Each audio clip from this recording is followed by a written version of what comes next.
அண்ணா யூனிவர்சிட்டியில நம்ம என்ன நினைச்சோம்? அண்ணா யூனிவர்சிட்டி தமிழ்நாட்டுல மிகப்பெரிய ஒரு இன்ஜினியரிங் யூனிவர்சிட்டியில ஒன்று. அந்த யூனிவர்சிட்டியில நம்மளோட குழந்தைகளை கஷ்டப்பட்டு ஒரு வருஷத்துக்கு 1,00,000 ஃபீஸ் கட்டி மார்க் வாங்கி அந்த பெரிய காலேஜ்ல சேர்க்கிறோம். ஆனா அங்க போன ஒரு கையவை என்ன பண்ணிருக்கான்? திமுகவுடைய நிர்வாகியம் யாரு? மாசு அப்படின்னு மா சுப்பிரமணியம் அவரோட மிக நெருங்கிய கட்சி நிர்வாகி நண்பர். அவர் என்ன பண்ணிருக்காரு?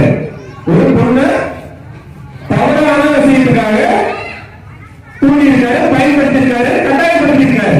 இது செய்தியாச்சு. நம்ம எல்லாரும் என்ன பண்றோம்? வருத்தம் தான் பண்றோம். ஆனா அதை தடுக்கக்கூடிய அரசாங்கம் யாருன்ற ஒரு சிந்தனை இல்லாம நம்ம இருக்கோம். அந்த மாதிரி இருக்கிறதுனால இந்த மாதிரியான அவனங்கள் இது வந்து நான் ஒரு 1-2 உதாரணம் நம்ம எல்லாருக்கிட்டையுமே இந்த தகவல் வந்திருக்கு. இதுவே ஒரு சமூக வலைத்தளங்கள் பேஸ்புக், வாட்ஸ்அப், இன்ஸ்டாகிராம் இல்ல நான் இந்த மாதிரி விஷயம் நமக்கு வந்து கிடைச்சிருக்குமா? நம்ம என்ன நினைச்சிருக்கோம்?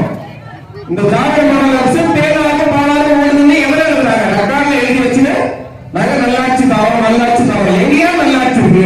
நம்ம நினைக்கிறோம் நமக்கு தான் இந்த மாதிரியான அவர்களையாவது நம்ம பார்த்தோம்னா பக்கத்து ஊர் போனதான் தெரியுது அவங்க இதோட அவர்களை வேற மாவட்டத்துக்கு போனதான் தெரியுது அது இதோட பயங்கரமா மோசமா இருக்கு.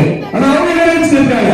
நமக்கு மட்டும்தான் பிரச்சனை, நமக்கு மட்டும்தான் பிரச்சனை அப்படின்னு நம்மளே நம்ம புரிஞ்சு நினைக்கிறதுனால மிக மோசமான சூழ்நிலையில அவங்க ரெக்கார்ட்ல பதிவு பண்றாங்க. பச்சூரில் எல்லாம் செஞ்சுட்டோம், திருப்பத்தூருக்கு எல்லாம் செஞ்சுட்டோம், திருநெல்வேலிக்கு எல்லாம் செஞ்சுட்டோம் அப்படின்னு எங்க எழுதுறாங்க? பேப்பர்ல எழுதி வச்சிருக்காங்க. ஏட்டு சொன்னாய் கைக்கு வரணுமா? பேப்பர்ல